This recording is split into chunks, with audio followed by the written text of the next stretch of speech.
The Rise of Skywalker comes out this month. To prep, I'm going to go over everything you need to know for the movie about the new characters, locations, and story details. I've got a full video coming soon about all of the Journey to the Rise of Skywalker line of stories. That'll fill you in on the specifics of what happened in between episodes 8 and 9, but the most important part is that the Resistance has rebuilt. Not to the point where they could go toe-to-toe with the First Order, I don't think, but there are a lot more than just 12 of them like there were at the end of The Last Jedi. The Resistance is meant to be the spark that will light the fire that will burn the First Order down, and I think we're still in spark phase and not full-on bonfire. I think we'll actually see that happen in the film.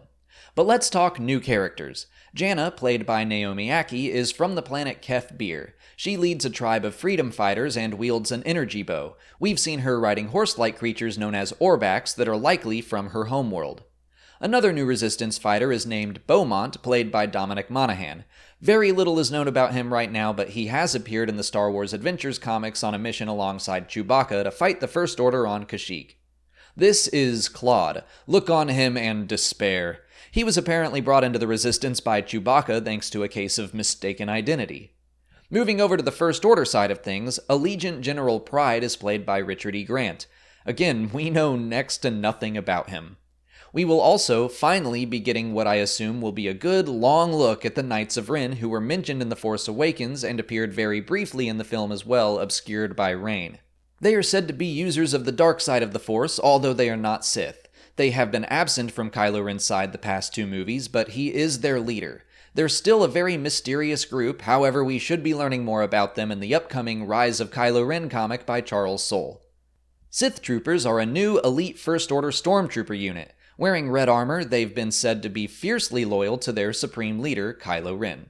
Zorii Bliss is a character with unknown allegiance at this point. She is known to have some sort of history with Poe Dameron, but as for now, all we know is that she leads a gang called the Spice Runners of Cugini. Her Lego minifigure comes with a Resistance Y-Wing, so it's likely that she'll end up on the side of light. Babu Frick is a tiny member of the Anzellan species.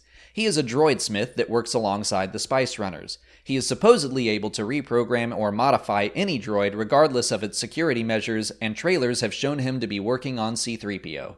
Dio is a small droid that I've heard two possible origins for. He is said to have been built by either Babu Frick or BB-8. It's possible Babu Frick simply had the spare droid pieces lying around and then BB-8 did the final assembly on his own. Either way, it's said that the two little droids will become friends.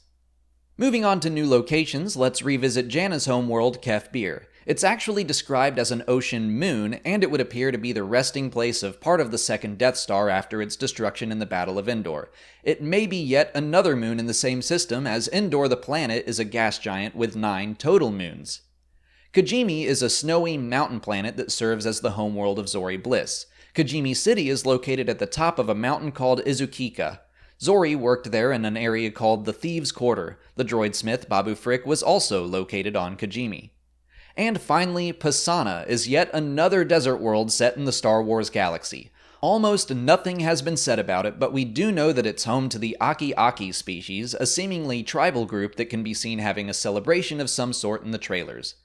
And that's just about everything we know about the Rise of Skywalker right now. Admittedly, it's not a lot. I've done these videos for past movies and had a lot more to cover, but this time around I feel like I was just able to say, here's Allegiant General Pryde. He's new. That's all we know. I think J.J. Abrams is keeping things a lot more secretive in the marketing this time around. I know there are some possible leaks out there for the movie, but I do my best to avoid all that stuff, so everything I said today is taken from various trailers, interviews, or other officially released marketing materials. But we are less than a month away from seeing the final installment of the Skywalker saga, so I hope this gave you a little preparation. If you haven't already, please like this video, subscribe to the channel, follow us on Twitter, Instagram, and Facebook, and consider checking out our Patreon page. As always, thanks for watching, and may the Force be with you.